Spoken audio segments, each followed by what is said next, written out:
Good afternoon, everyone. Do you know you can start up a fashion business with just 20,000 naira in Nigeria? Yo, I'm just kidding.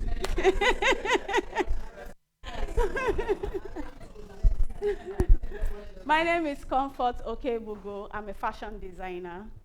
Running a fashion business in Nigeria has been very interesting.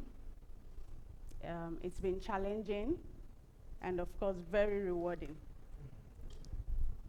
Okay, so today I want to speak on 5 things that I've learned in running a fashion business. The first one is how to have your standard. Create a standard for your fashion business and stand by it. Have that standard. Let your customers know that this is your rule, this is your standard. It will help you to curb a lot of things. For instance, I personally stopped accepting measurements from other tailors for my clients. So if you're coming to me to make an outfit for you, I'm strict on that. It's either I'm taking your measurements, and if you are not in Abuja or for my clients in diaspora, I offer a video call with you where I guide you on how to take those measurements. This is to avoid my past experiences because, of course, starting the business, I tried several things, so I know the things I faced. I've had instances where the so-called my tailor is very good, please use their measurement. I would accept it, and in the end, someone who probably wears a bust 40, I would be giving a bust 44. Yes, your tailor might be very good, but I will tell you, people can be petty. So to avoid issues where I am being dragged, we know the trend on social media.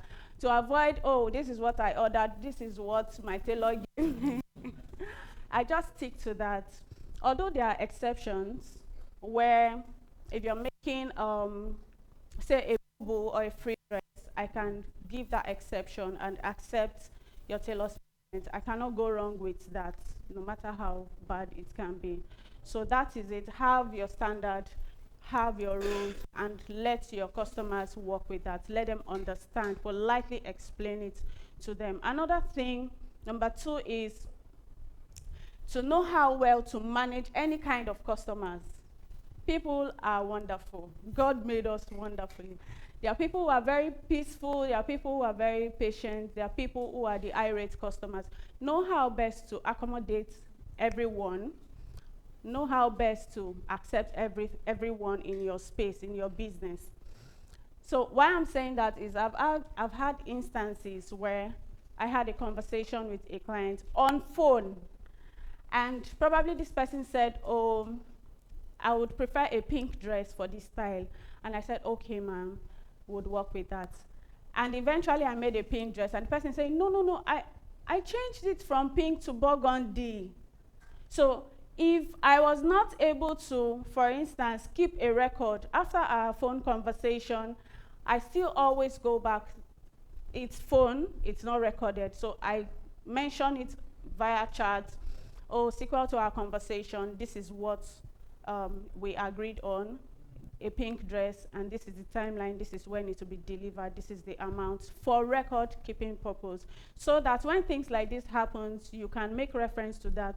There are clients who come and they are just angry for no reason. Do not take them based on how they approach you first. People are going through stuff. Nigeria is already annoying a lot of people, so people just come and they just talk to you anyhow.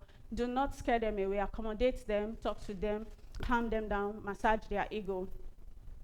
Another number 3 point is to be able to manage your staff properly. This is something that is underrated. A lot of people just ignore their staff. They focus on how to satisfy their customer. You can satisfy your staff as well. Know their challenges. Get to talk to them. Allow them to feel free to come to you, to walk up to you. Oh, boss, I think we have this challenge. Oh, I think this is the challenge we're going to have with working with this client. Let them be able to come to you. Also, another thing that would help you work very well with your staff is to be able to compliment them. When they're doing well, say well done. Give them incentives. Give them things that will motivate them. All right. The fourth one is learn how to say no. It's not every job I accept. It's not everything that you're supposed to say yes to. Say no when you have to. Learn to turn jobs down that would tarnish your brand image. And finally, what I want to talk about is know how to give customer satisfaction, or rather how to make your customers, how to say thank you to them, how to encourage them to make them a returning customer. Give them gifts once in a while, give them discounts even without asking for it. These are the ways that your clients should be able to keep coming to you. People like being pampered, people like gifts, people like being taken good care of. So do that and then help. They would always come around. They will always refer people. Go there for preferential treatment and the likes. And so I would advise, my recommendation to you, in conclusion rather, is that when you're running a fashion business, and not just fashion business, you can also include it in your regular business, is to be able to manage, know how well to manage your staff and your clients so that both parties are okay, they are happy. And then my recommendation is that for your customers, seek for reviews. Let them feel free to always tell you what you're doing well and what you're not doing well. Thank you so much for your time. I am Comfort Deftouch.